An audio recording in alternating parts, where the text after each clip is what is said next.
I think it was Mrs. Cartwright who first took them tea and biscuits. She'd set out a lovely tray, a large pot with a knitted cosy, looked as though she had made it herself, and a striped milk jug and a small tower of paper cups. That was very clever, I thought. She'd never get all her mugs back from that lot. And 2 packets of ginger nuts. She said they were all she had left in her larder, although I wasn't inclined to believe her. The rotund Mrs. Cartwright is not known for a lightly stocked larder. Not that those oiks cared. They were down from our trees in a wink, ate and drank the lot in no time at all. Now, I say our trees. Well, they certainly felt like our trees after all the fuss, I can tell you. All those meetings pressed into the small village hall. The large hall was always booked for dancing girls, rarely more than half a dozen of them, blue leotards, a teacher, all in bare feet on those dusty floorboards. I suppose it gave them a bit of grip. I just wished as though they looked as though they were enjoying themselves. It might have made it slightly less painful for the rest of us all crowded into the small village hall. But regular bookings take priority. That was always the way when Mrs. Dobson was hall secretary. Anyway, it was Mr. Kennedy who took the meetings and kept fairly good order, given the ghastly, opinionated, angry mob that kept turning up. I think it was the inflammatory notices all over the village. Lord, a nun would be ready to start firing off a Gatling gun. There's one notice in the doctor's surgery, next to the large chair in the waiting room, the one with sturdy arms so the old folk can lever themselves out of it. And I'd swear it's actually blood spattered. The notice, not the chair. Yes, Mr. Kennedy does his best and is always very positive, but you sort of expect that from a large man, and it does feel as though we're on a losing wicket long term. When developers get their dirty mitts on a piece of prime Surrey, they are blessedly hard to stop. We do have our weapons, though. They're just a bunch of 10 or so oiks, as grubby as the developers, really, but they're holding the diggers at bay, for now, anyway. It's really the housing market we're up against. Build, build and build. Who for, I keep asking. No one seems to know.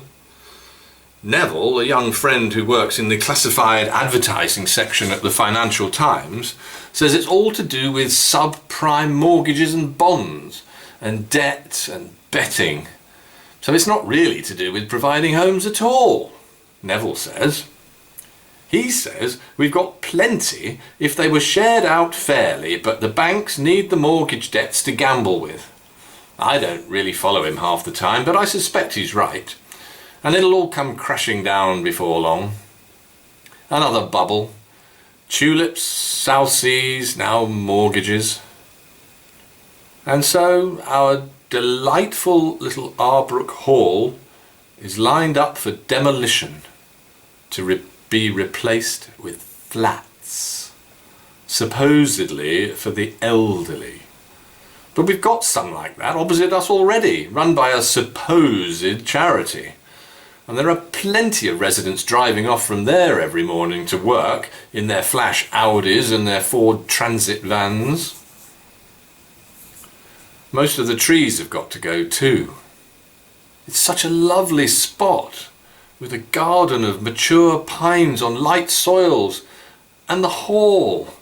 It's utilitarian in appearance, I'll grant you, but it's always in use. Nursery groups and play groups. The church holds one of its countless Sunday school sessions in there, and there are parties for children in the daytime and adults in the evening.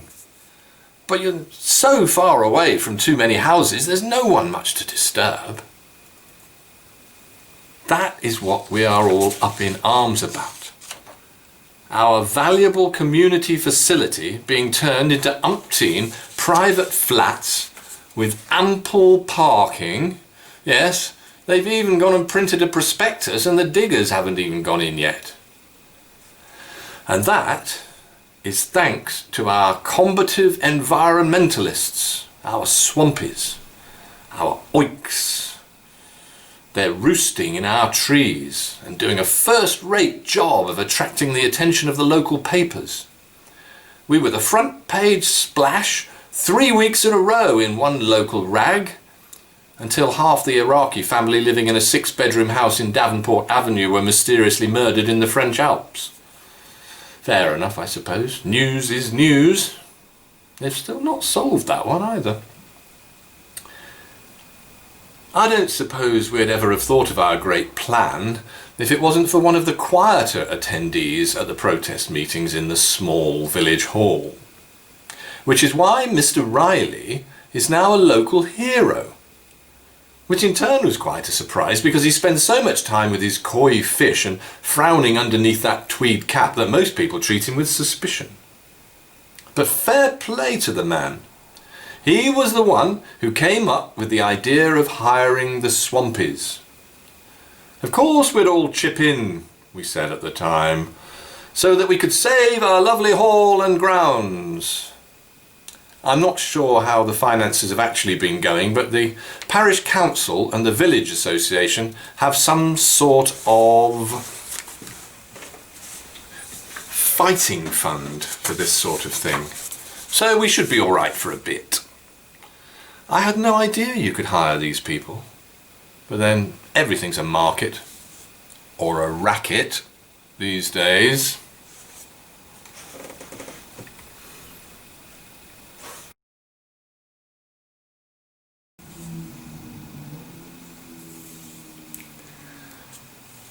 Property developers fear nothing but the sight of a few determined eco-warriors superglued to a tree branch and dangling from ropes at an altitude of 35 feet. It's the only language they understand. To preserve your local greenery, you have to go out and find a gang of tree protesters. But try nabbing one when you need one. The day we needed oiks up our trees, there wasn't a spare one to be found. It's all part of a depressing trend. These dishevelled tree dwellers and tunnellers are in big demand, and they've started trading their services. It's a grubby market, but it's the only way to get hold of mercenary scruffs these days. We used to call them gangs and troops, and they did it for love. Now they're limited companies with VAT liabilities, firms of partners, associates. Only 2 years ago, sweet old grannies could be pictured offering a small plague of rat-tailed mudlarks a cup of tea and a custard cream for their efforts in preserving the treasured local environment. The oiks were grateful then.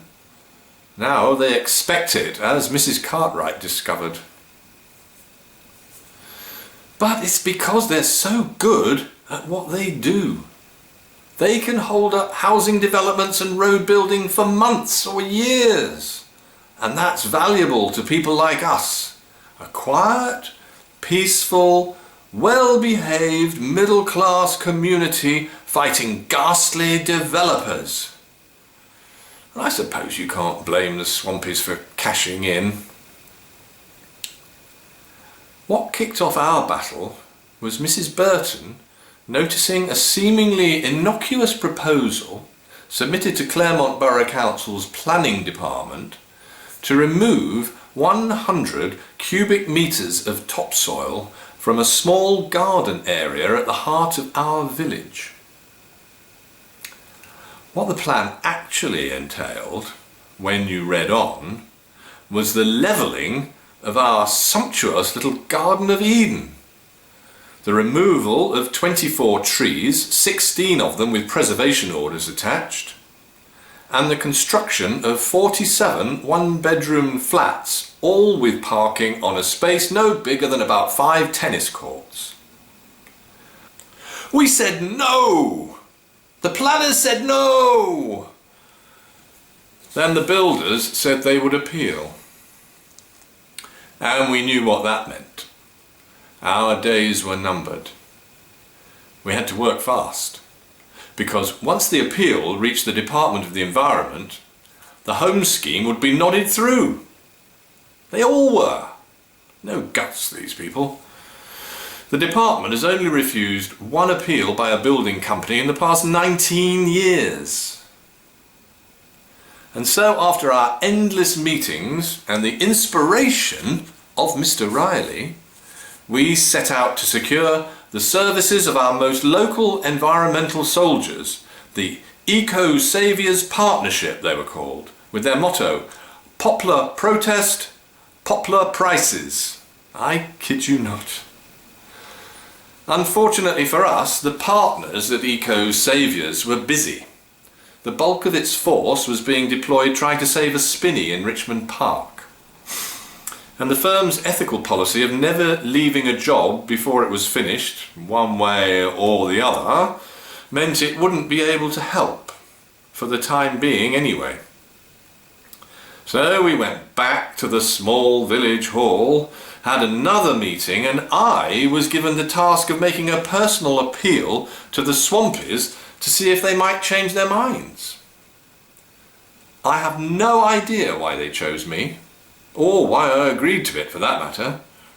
I am no negotiator. I am always more than happy to take no for an answer. But I went. And I have to say that when I got there, I found their Richmond Park site to be sensational. They were living in the trees, tree homes, packed with white goods, black goods, stylish soft furnishings. These protest camps weren't what you'd expect. They had small fridges, laptops, microwaves, portable widescreen televisions. It was all jolly comfortable up there. Business was clearly very good, and their fax machines were clicking and buzzing. Future work coming in, no doubt. But I had my mission on behalf of the village, so I called up into an oak. Who should I speak to about employing your outfit? You need the captain. He's at the elm, the oak called back, above the hum of his small air conditioning unit. I offered Captain Elm the earth to come and save our peace and tranquility. But there was nothing he could do, he said, peeking out from under a knitted woolly hat. Just ochre. I suspect it started out as daffodil. And true to form, I took no for an answer. And then I had to explain myself to the throng back at the small village hall. They understood, eventually, most of them. But things were getting desperate. We needed a plan, and one emerged. It's quite shocking, really. But we were so fired up, and we carried it out mercilessly to the letter. There was a bit of screaming, we expected that. A few cuts and bruises, but no really serious injuries.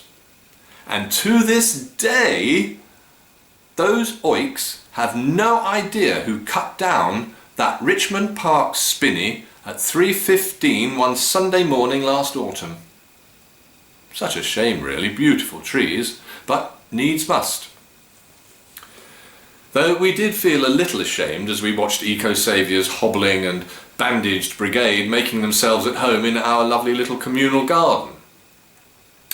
It was impressive to watch, because in spite of their wounds, their enthusiasm was astonishing. "We shall fight them in the birches," one of them laughed when he saw our sight and started hurling ropes and straps up into the branches. "Once more onto the beach, my friends." I suppose every profession has its in-jokes, and they made themselves very comfortable. But then, 8 weeks later, I received an emailed message from Eco Saviour's Sycamore leader. She was the senior manager overseeing our site and had heard that the developer was giving up. "The battle is won," her triumphal greeting read. "The builders have withdrawn. We'll be able to come down soon." Well, this came as a bit of a shock. We hadn't expected the developer to give up so quickly, but then it was up against just about the only obstacle it couldn't clear, and I suppose they could see the costs of delay piling up and decided to move on. We felt we'd done well. Our tactics had worked, even if they were a little unorthodox. The parish council and the village residents association said they'd do all they could to try and preserve the site with piles of paperwork and local authority administrative bureaucracy, which they're damn good at. Now, the only blot on the landscape was that the oaks in our trees would not come down. The property market had dipped in recent months. The developers had taken flight, just as Neville had said they would. And the UK branch as it's called, of Eco Saviours International had run out of work.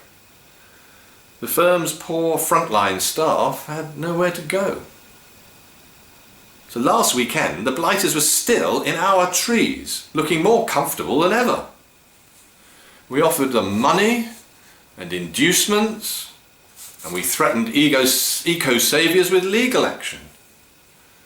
But nothing worked.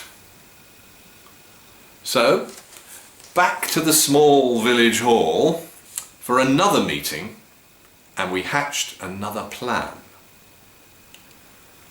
Last Thursday night, the buzz of chainsaws and the screams of falling eco warriors, "Ah, my plane has crashed!" We did have to smile at that one, caused a few curtains to twitch nearby. But by yesterday lunchtime, we were sans oaks, sans oaks, sans everything.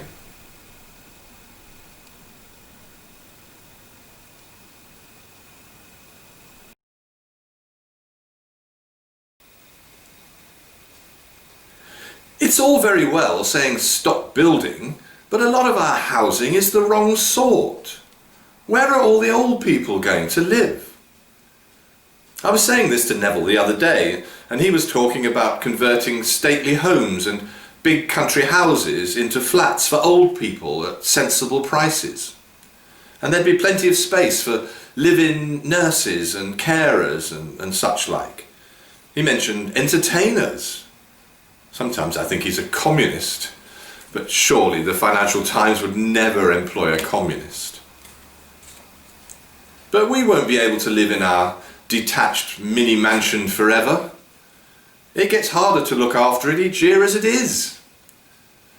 I still cut the hedges, but I was up the ladder the other day with the electric trimmer, leaning out at full stretch, the cable draped around me. I noticed Mrs. Bray watching me from across Hare Lane.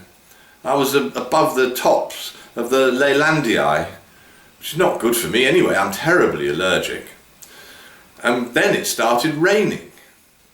It wasn't forecast, or I wouldn't have started the job at all.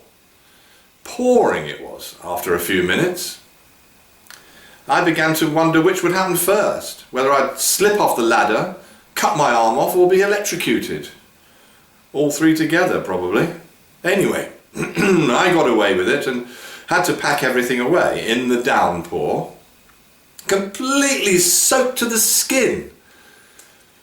A few years back I'd have shrugged it off, but I can't do these things now without a sit down. A spot of digging and I'm gasping for a pint of lime and soda and a bench to sit on. And we had thought we'd stay in our gorgeous house until we could no longer get upstairs, and we qualified for a flat in the old people's housing opposite. Just pack a case and walk across the road. But that was before they reduced the age limit to God knows what. We see teenagers diving in and out of those front doors these days. The charity running it keeps the outsides nice, hedges trimmed, grass cut, but they don't seem to give two hoots what happens inside. As I say, it's not what it was, and we wouldn't want anything to do with it now. So our house is on a corner. Mr. Courtney, I play tennis with him every Thursday morning at 9:30, told me to beware of any developers knocking on the door with a fat cheque and a cheesy grin. If they could get 2 or 3 neighbours to cash in as well, the combined corner plot would make a lovely space for another block of flats. We're completely against that sort of thing. We fight it, tooth and nail. And anyway, if the country needs affordable housing, there's no point building it around here. This is stockbroker belt. Nothing's affordable. Well, I suppose in reality everything's affordable for someone. I had long debates via email with Mr. Courtney about the morality of such things when yet another plan went in to knock down 3 perfectly good family homes and build 14 flats just down the road. I ask you, no parking either. We knew where they'd be parking though, right outside our front window. A developer was behind it, of course, so we fought it, and lost inevitably, until the people in one of the houses, we never knew their names, changed their minds, and it all went away. Mr. Courtney was on the council and was very practical and pragmatic, but we never left the moral high ground. Because you have to think about the future as well, your legacy, how you'll be remembered. Though, to be honest, I don't think we'll be remembered at all. It's only the greedy ones who cash in that are remembered, and not for the good they did. Still, we are having to think about where we might end up. The timing of that final move is so crucial. We saw this with our parents. Leave it too late and you haven't the energy to make a new home. That's the trouble. You've got plenty of spare cash from the sale of the family mansion, but just don't want to be bothered with builders and plumbers and electricians anymore. And so you have to put up with the mess someone else left behind. And as for finding somewhere, a bungalow would be sensible, but round here it could take you decades to find a decent one for sale. So do you go somewhere else? Not too far from the girls, far enough to be cheaper and quieter, but there's got to be shops you can walk to and a doctor's surgery and a chemist nearby. We'll not want to be driving every time we want a pint of milk. It's a pity really, because that's exactly what we've got right where we are.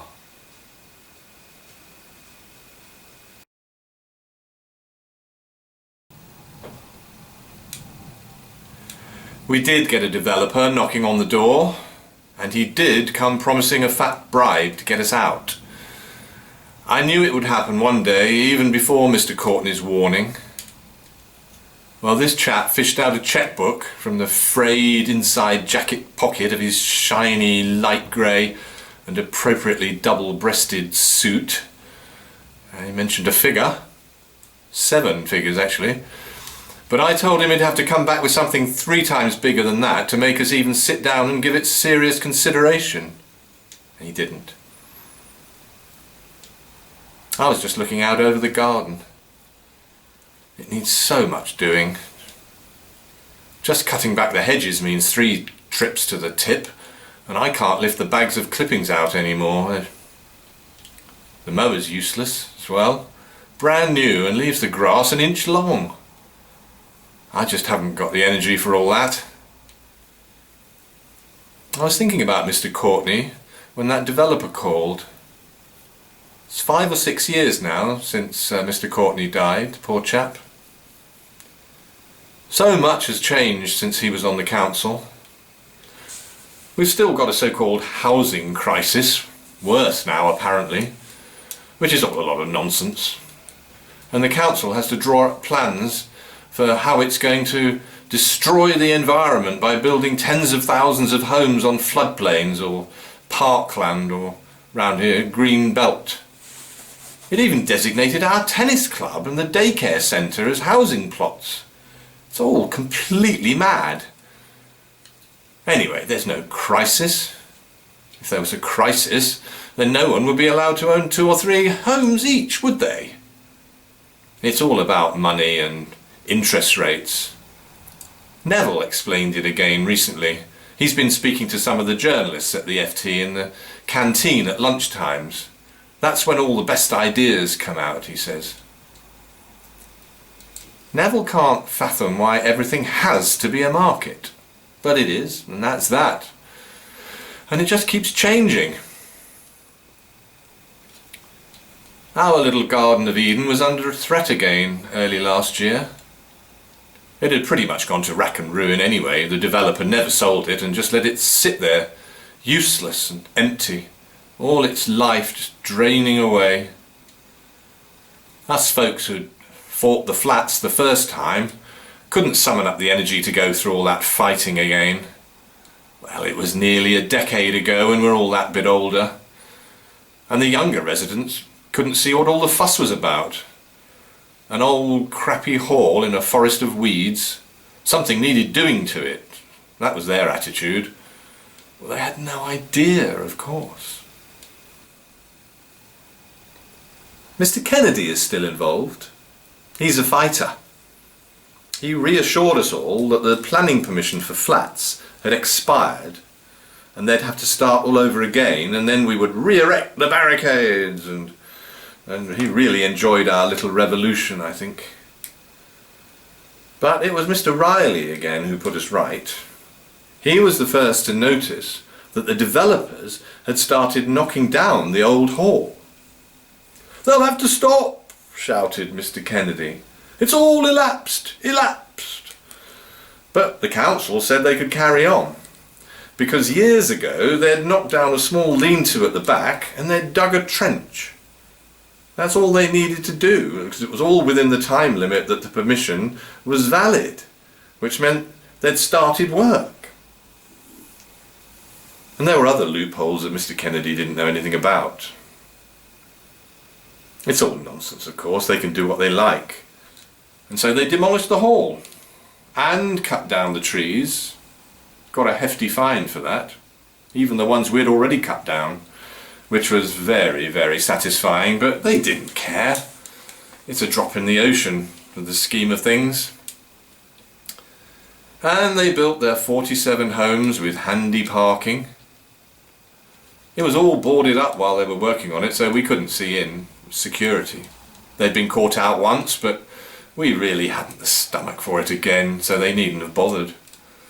And even when they'd finished, you couldn't see what they'd done. Huge black great metal bar gates at the end of the long driveway next to the village hall. Well, actually, you could see what they'd done. You could look around. The developer offered anyone over 60 a little tour. "Why would we do that?" we said. "It's disgraceful, treacherous."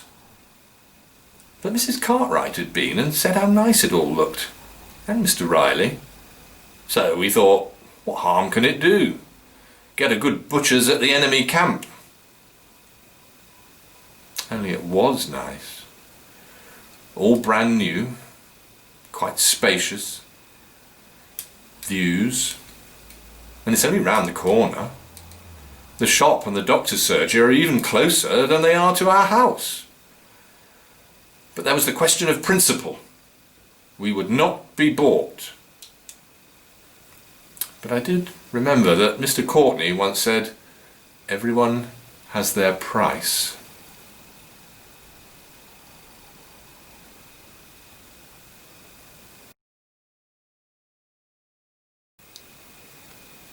So, anyway, here we are. Mrs. Cartwright is farther down the corridor. She insisted on ground floor, and if you could see her now, you'd understand why. And Mr. Riley is in one of the larger flats on the next floor up. He liked more of a view and wasn't bothered about having a door into the gardens. Neville says we've done the right thing. The old family home should have a family in it, he says. Not that it does, but my goodness, it was a wrench packing up and leaving after 35 years of making it exactly how we wanted it.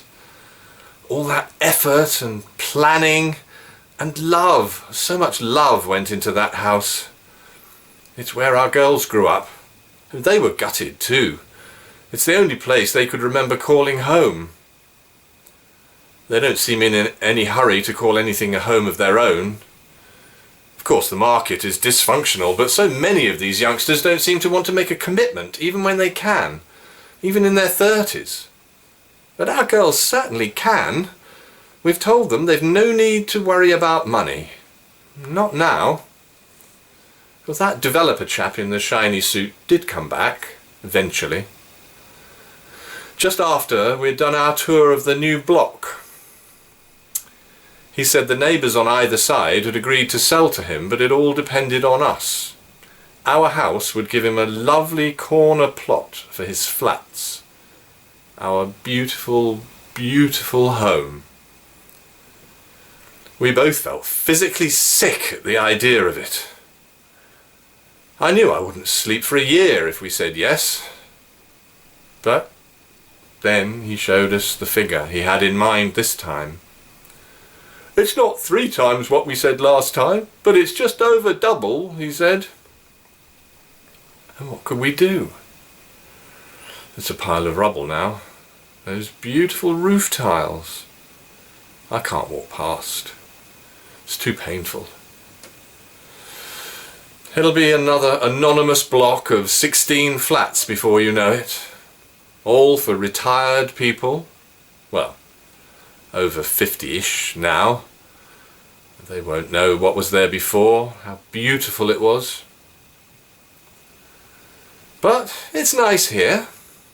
We've got double doors onto a small patio, and we've put some pot plants on it, some tubs, and there's the communal garden beyond that, and I see Mr. Riley there some days. He's quite happy, but doesn't have the same spark he once had. Mrs. Cartwright doesn't get out much at all, and Mr. Kennedy says he won't speak to any of us ever again. The girls won't take any money from us either. They're such good girls, strong principles. We gave them those. It's just a pity we haven't seen them for so long.